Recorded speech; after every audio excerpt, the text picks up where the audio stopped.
दरम्यान या सर्व घडामोडींवर विधिमंडळाचे माजी प्रधान सचिव अनंत कळसे यांनी काय विश्लेषण केलंय बघूया. सध्याची चर्चा सुरू आहे. एका ठाकरे गटातील खासदार वेगळा गट तयार करून शिवसेनेत सामील होईल अशी चर्चा सुरू आहे. आणि या सर्व गोष्टीची चर्चा करण्याबरोबर आपल्याला अनंत कळसे जे आहेत त्यांच्याकडून जाणून घेऊया. सर, आज तुम्ही भेट घेतलेली एकनाथ शिंदेची, भेटीचं कारण काय आहे? नाही, मी भेट वगैरे घेतलेली नाही. मी इकडे आलो होतो, फक्त योगायोगाने आपलं हे झालं, भेट झाली. तर यामध्ये पक्षांतर विरोधी कायद्यामध्ये अशा स्पष्ट तरतुदी आहे. पॅरा 4मध्ये जर संसदीय पक्ष आणि मूळ राजकीय पक्षामध्ये जर फूट पडली आणि त्यातले 2/3 सदस्य जर बाहेर पडले आणि त्यांनी वेगळा गट स्थापन केला आणि तो गट तो पक्ष त्यांनी दुसऱ्या एखाद्या पक्षात विलीन केला तर त्यांचं सदस्यत्व राहू शकतं आणि ते अपात्र होऊ शकत नाही, अशा स्पष्ट तरतुदी आहे. आणि आता नुकतंच उदाहरण द्यायचं म्हणजे ममता बॅनर्जीचं पश्चिम बंगालचं उदाहरण आहे.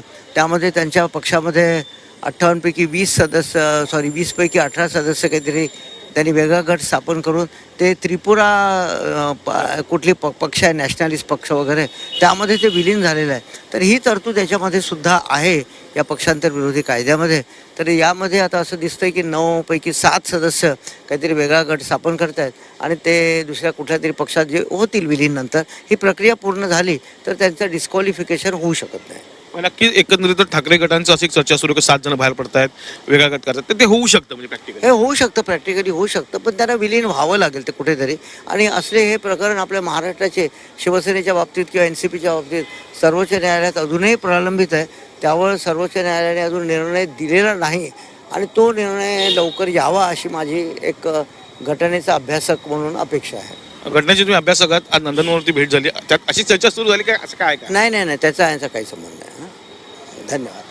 कळसे जे होते यांनी सांगितलेलं आहे का जर ठाकरे गटाची अशी चर्चा सुरू असेल आणि जर 7 जण जात असतील तर नक्कीच तो गट स्थापन होऊ शकतो आणि त्यांचं पदही जाऊ शकत नाही, त्यांचा जो खासदारकी आहे ती जाऊ शकत नाही, अशी महत्त्वपूर्ण माहिती त्यांनी दिलेली आहे. त्यामुळे एकंदरीतच आता पुढे कोणती रणनीती होतात, ऑपरेशन टायगर सक्सेस होतं का शिवसेनेचं, याकडे सर्वांचं लक्ष लागलं आहे. नरसिंग सह कपिल राव, झी मीडिया, मुंबई.